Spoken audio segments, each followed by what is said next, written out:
Hello friends, जय माता दी, हर हर महादेव। मेरे यूट्यूब चैनल में आप सभी का स्वागत है। मेरा channel like, subscribe and share करें। आज हम आपको बताएंगे कि आखिर कैसे विलुप्त हो गई सरस्वती नदी, इसके पीछे की पौराणिक कथा क्या कहती है। भारतीय पुरातत्व परिषद के अनुसार सरस्वती नदी का उद्गम में रूपांतरण नाम के हिमनद ग्लेशियर से होता है। रूपाण के नाम से ग्लेशियर से छोटा था। रूपाण में ग्लेशियर को अब सरस्वती ग्लेशियर भी कहा जाने लगा है। नैतवार में आकार यह हिमनद जल के परिवर्तन से हुआ था। फिर जलंधर के रूप में आदिवद्री तथा सरस्वती में बहकर आती थी, आगे चल कर जाती थी। मान्यता है कि गायत्री और सरस्वती एक ही है। कुछ पुराणों में गायत्री को ब्रह्मा की पत्नी सरस्वती का दूसरी सरस्वती कहा गया है।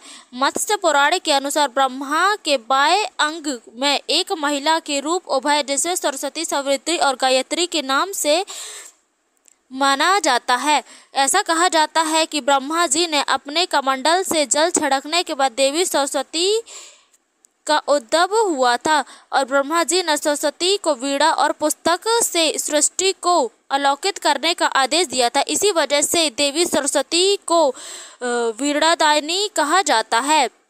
देवी सरस्वती को विद्या, संगीत और बुद्धि की देवी माना जाता है। सरस्वती जी की पूजा करने से ज्ञान की प्राप्ति होती है। सरस्वती जी को संगीत शास्त्र की और अधिष्ठात्री की देवी कहा जाता है और ताल, स्वर, लय, राग, रगनी इत्यादि को इन्हीं की देन माना गया है। आइए अब जानते हैं कि सरस्वती नदी कैसे विलुप्त हो गई। पौराणिक कथाओं के अनुसार सरस्वती नदी को विलुप्त होने के कारण भगवान गणेश के श्राप था। एक बार वेदव्यास सरस्वती नदी के किनारे भगवान गणेश को महाभारत सुना रहे थे। वेदव्यास ने नदी से धीरे धीरे बहने का अनुरोध किया, लेकिन सरस्वती नदी उनकी बात नहीं मानी। नदी के इस व्यवहार से क्रोधित होकर भगवान गणेश ने नदी को श्राप दिया कि एक दिन विलुप्त हो जाएंगी। शास्त्रों में माना जाता है कि सरस्वती नदी श्राप के कारण विलुप्त हो गई और अब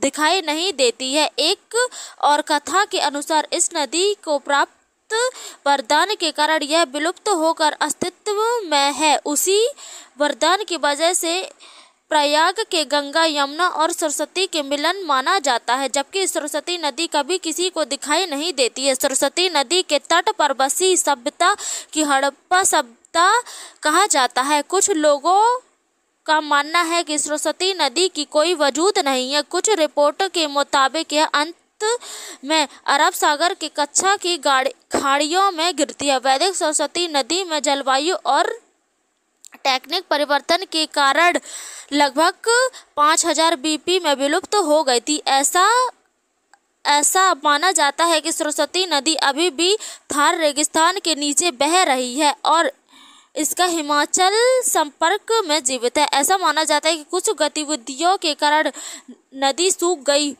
हो गई या फिर गायब हो गई होगी, जिससे इसका स्रोत अलग हो गया होगा। ऐसा माना जाता है कि कुछ हिस्सों में अभी भी हरियाणा, पंजाब, हिमाचल प्रदेश और राजस्थान जैसे राज्यों में भूमिगत रूप से बहती है। माना जाता है कि प्रयागराज में सरस्वती नदी का अदृश्य रूप से बहती कुछ गतिविधियों के कारण सरस्वती नदी अदृश्य रूप से बहती है और कुछ स्वरूप में ऐसा माना जाता है कि नदी सूख गई और रेगिस्तान की रेत और जलोढ़ मिट्टी के नीचे दब गई। ऐसी मान्यता है कि सरस्वती नदी वर्तमान में आज मिट्टी के नीचे दब गई और ऐसा मान्यता भी है कि वर्तमान में यमुना कहा जाता है।